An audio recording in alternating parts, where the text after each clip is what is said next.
Bom dia, amados irmãos, irmãs, aqui de perto e aos de longe. Que a graça e a paz do Senhor Jesus estejam sobre as nossas vidas, abençoando a sua vida, como já foi dito pelo Pedro Felipe.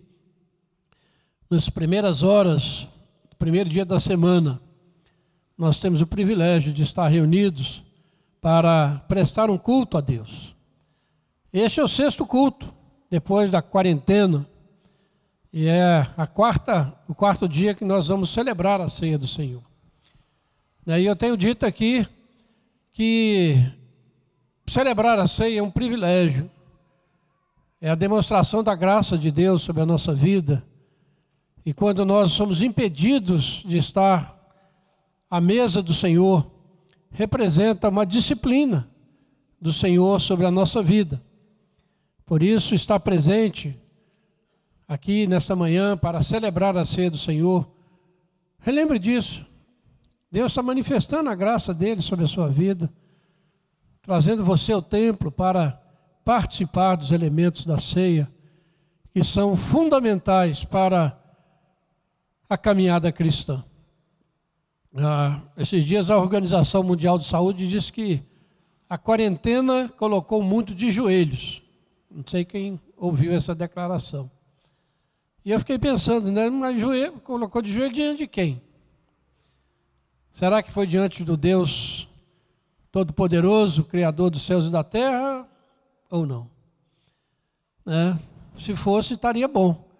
Mas a gente vê que ainda muitas pessoas não compreenderam plenamente o significado de tudo isso que está acontecendo. Inclusive muitos crentes, infelizmente. Mas a gente entender que esse é o momento, de fato, de curvar os nossos joelhos diante do Senhor, Deus de toda a terra, que tem controle e domínio sobre todas as coisas, para que Ele continue nos livrando de tudo isso e nós possamos nos manter de pé diante dEle em sua volta gloriosa. Essa manhã o seu coração esteja cheio de gratidão, de alegria, por estar aqui participando deste culto, para o louvor e a glória do Senhor.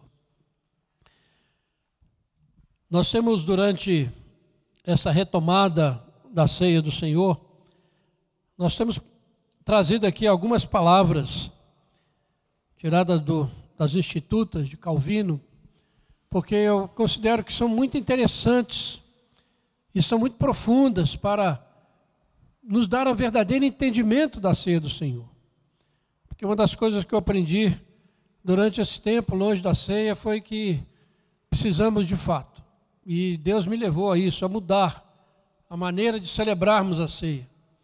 Não como uma coisa corriqueira que se celebra rotineiramente na igreja, mas algo que nós precisamos parar e gastar tempo na celebração da ceia do Senhor. Gastar no bom sentido, Aproveitar o tempo para celebrarmos de maneira correta, levando-nos a pensar no verdadeiro significado deste sacramento.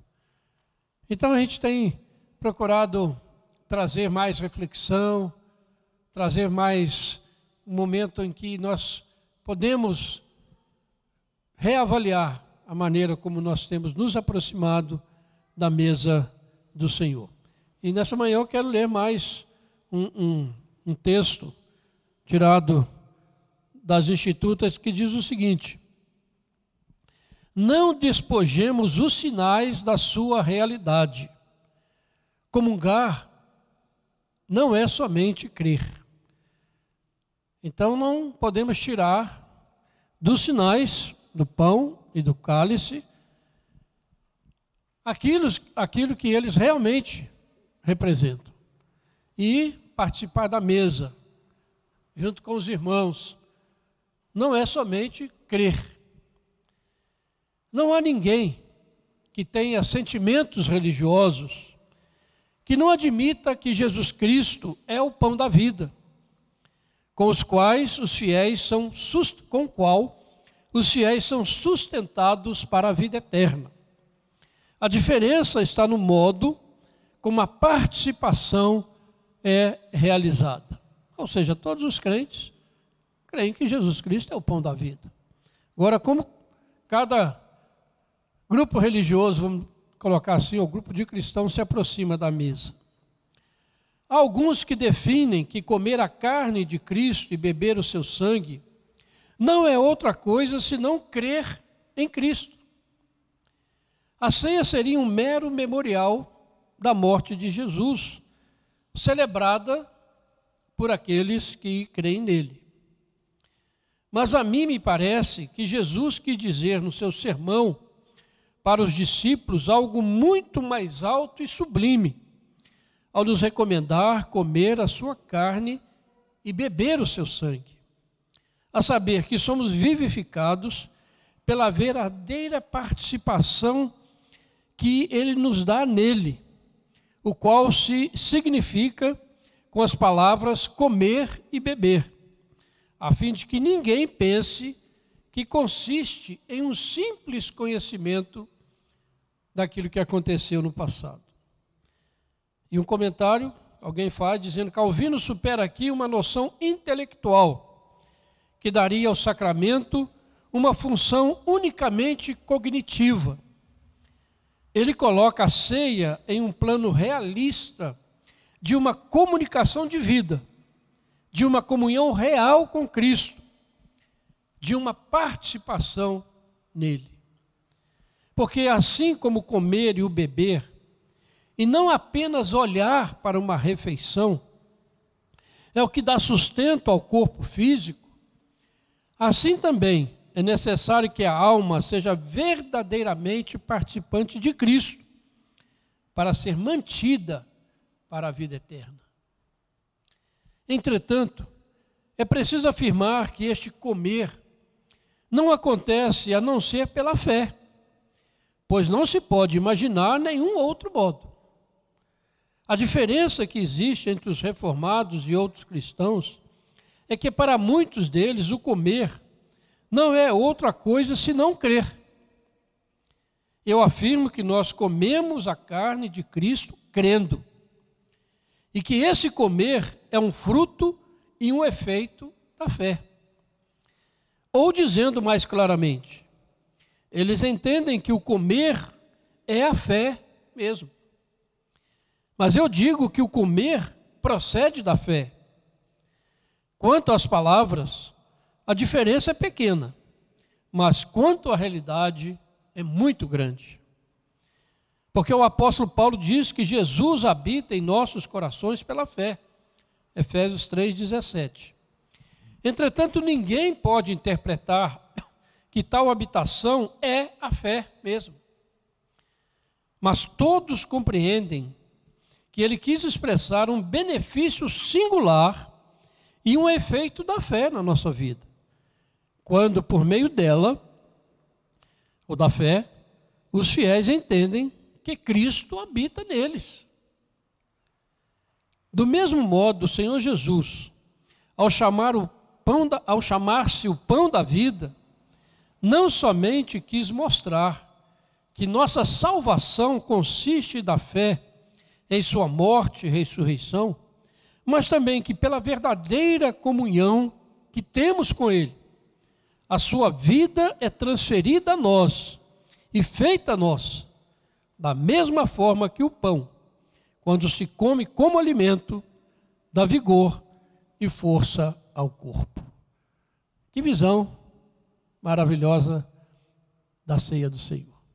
Que profundidade, que nos faz parar e pensar que nós realmente nos alimentamos de Jesus. Não apenas de uma maneira mística, mas verdadeiramente nós alimentamos a nossa alma para nos mantermos nesta caminhada de fé até a eternidade. Glória a Deus por isso, que nos permite tão grande privilégio de participarmos da mesa do Senhor.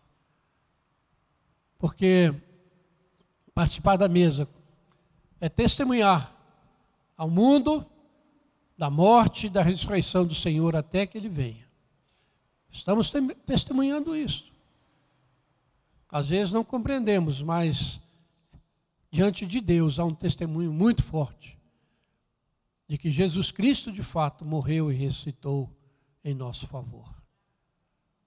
E ao participarmos desses elementos, eles verdadeiramente nos alimentam, porque espiritualmente Jesus está presente.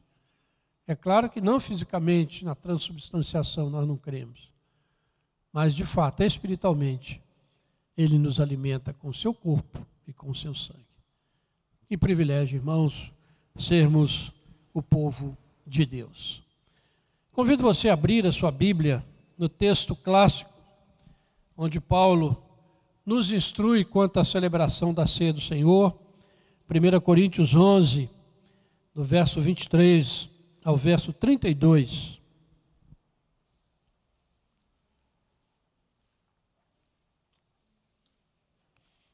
Convido você a se colocar de pé e vamos fazer a leitura alternada desse texto da palavra de Deus. 1 Coríntios 11, 23 a 32. Porque eu recebi do Senhor o que também vos entreguei, que o Senhor Jesus, na noite em que foi traído, tomou o pão. E tendo dado graças, o partiu e disse: isto é o meu corpo que é dado por vós. Fazei isso em memória de mim. Por semelhante modo, depois de haver ceado, tomou também o cálice, dizendo: este cálice é a nova aliança no meu sangue. Fazei isto todas as vezes que o beberdes, em memória de mim.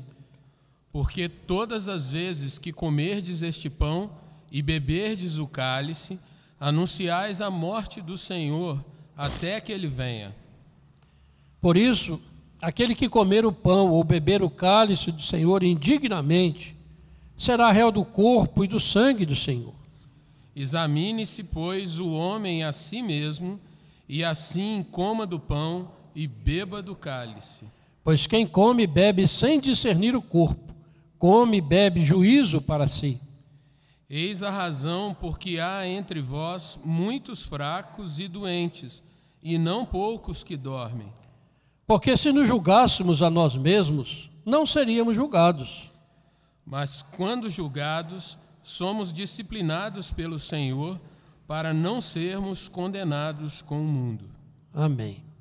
Olha, sentar, irmãos, e vamos fazer o que nos recomenda o versículo 28. Examine-se, pois, o homem a si mesmo, e assim coma do pão e beba do cálice.